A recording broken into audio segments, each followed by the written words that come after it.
Autentična španjolska paella valenciana. U ovom videu razbijem najveći kulinarski mit i pripremam 100% originalnu paelju iz njezine kolijevke, Valencije. Zaboravite na lignje, dagnje i škampe. Izvorna paelja je skromno seljačko jelo nastalo u 18. stoljeću u rižinim poljima, a radilo se isključivo od namirnice koje hodaju po zemlji, a ne plivaju u moru. Kunić, zec, glavni i neizostavni stup autentične paelje. Njegovo nježno, ali karakteristično meso daje jelo prepoznatljivu seosku i tradicionalnu notu divljači. Tradicionalno se koristila cijela perad koja je bila pri ruci, pileća krilca, zabatak, ali i krilca su pun pogodak jer su bogata kožicom, kostima i hrskavicom.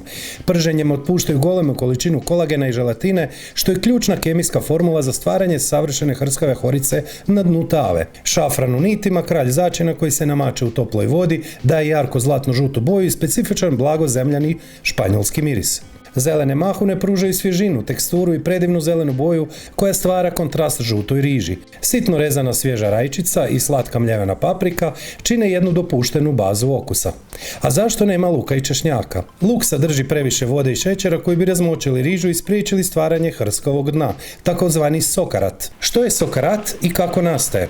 Sokarat je tanki karamelizirani hrskavi sloj riže koji se stvara na samom dnu tave na kraju kuhanja. Za prave Španjolce to je najvrijedniji i najfiniji dio paelje, oko kojeg se gosti doslovce svađaju za stolom. Na valencijanskom jeziku sokarat doslovno znači malo sprženo ili popečeno. Ta je riječ toliko uobičajena u Valenciji da će lokalci upotrijebiti u svakodnevnom životu. Primjerice, ako predugo ostanete na plaži i malo izgorite na suncu, u šali će vam reći da ste postali sokarat. Znak da sokarat nastaje u paelji je karakteristično oštro pucketanje iz tave koje zvuči točno poput kokica u mikrovalnoj. Veliki bijeli grah, konzervirani, mi kažemo tetovac ili putar grah, savršena je zamjena za autohtoni španjolski grah garofo. U nedostatku španjolske bombe, aros bomba, to je drevna sorta okruglog zrna riže, koja raste u Valenciji. Naziv bomba dugo je tome što se tijekom kuhanja ne širi u duljinu, već se napuhne poput male bačvice ili bombice. Naraste do 3 puta u odnosu na svoju početnu veličinu. Ja sam koristio parboiled rižu u nedostatku aros bombe, a to isto i vama preporučujem. Jedan moj tajni trik s koricom naranče. Budući da se paelja u Valenciji stoljećima kuhala na otvorenoj vatri od drveta naranče, eterična ulja iz dima su ulazila u jelo. Malo naribane korice neprskane naranče na modernom štednjaku savršeno imitira taj povijesni drvenasti miris. Pa krenimo s receptom. Koristite 500 g lijepih komada kunića i isto toliko piletine s kostima i kožicom. Ja sam koristio pileća krilca, ali može i zabatak. Dobro utrljati dosta soli, čak 15 g ukupno s obje strane i papar. Pola najmanjeg paketića 0,1 g šafrana obavezno u nitima, a ne u prahu i 3 do 4 velike žlice tople vode. Ima jedan trik sa šafranom kada se on prži u tavi, ali nećemo sada o tome. Ostavite tako da stoji na sobnoj temperaturi do upotrebe.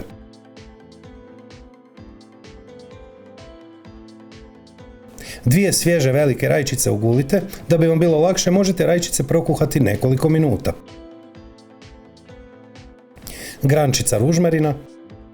U dobro zagrijanu tavu dodajte ekstra djevečansko maslinovo ulje, nemojte štediti. Dobro upržite sa svake strane oko 5 do 6 minuta da dobije tamno zlatnu smeđu boju. Razmaknite meso, znači napravite rupu u sredini. Oko 250 g zelenih svježih mahuna.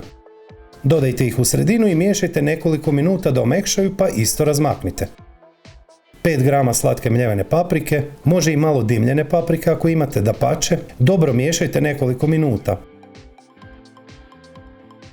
Malo ribane korice naranče o kojoj sam bio malo prije pričao.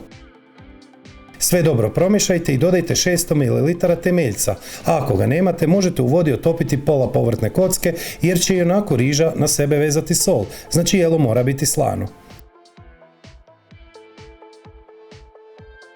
Bijeli grah iz konzerve, bez tekućine. Ja nisam taj dan uspio pronaći bijeli veliki grah, kod nas se kaže tetovac, koji je najbolji izbor, 250 g. 200 g neskuhane riže, ja sam koristio parboiled rižu. Dobro promiješati i od sada vrijedi zlatno pravilo, nema više miješanja, maknite kuhaču sa strane. Pojačajte vatru, to jest temperaturu, i kuhajte 8 do 10 minuta.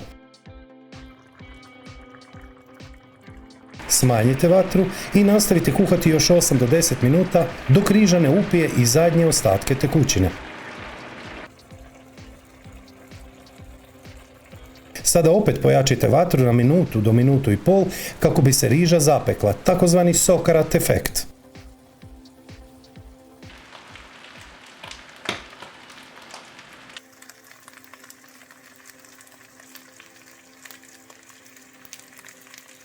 Pokrite tavu čistom krpom. Iako se poklopac sada čini kao najjednostavnije rješenje, on zadržava svu paru koja se kondenzira na poklopcu, pretvara u kapi vode i kaplje natrag na rižu i može uništiti onu finu hrskavu koricu, takozvani sokarat, na dnu tave koju ste se trudili napraviti, a koju svi željno očekuju probati. Ispod videa niže u opisu je pisani recept, popis sastojaka i preporuke za slična jela.